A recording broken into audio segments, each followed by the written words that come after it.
මල්ලි මොකද තමයි මොනවද බං උඹ මේ කරන ලැජ්ජ නැති වැඩ? ලැජ්ජ නැති වැඩ? මොනවද? උඹේ පාර TikTok කරන්න තියාගත්තද?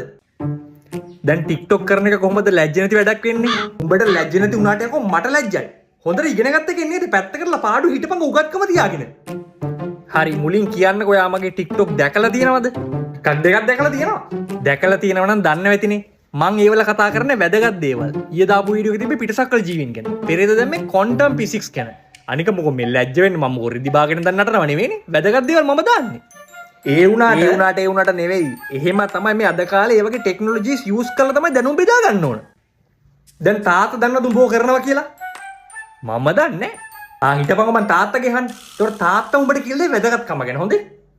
මොනවාද ලොකු පුතේ අර පොඩි පරයා කරන්නේ ඔබේ නම්බුව කනවා. ඔයනේ මට තේරෙනවා ඔබේ නම්බුව කනවා. තේරෙනවා යකෝ අයියෝ මොහොම අතපය බැඳගෙන ඉන්න එකක් ගහලා හරි ඔකව හදාගනි. පීර රත් පවුලෙන් නාස්තු.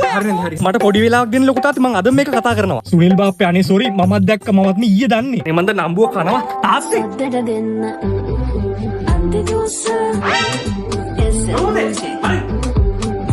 තාත්තේ මොකද මේ? ඔහොම ඉඳලා බෑ.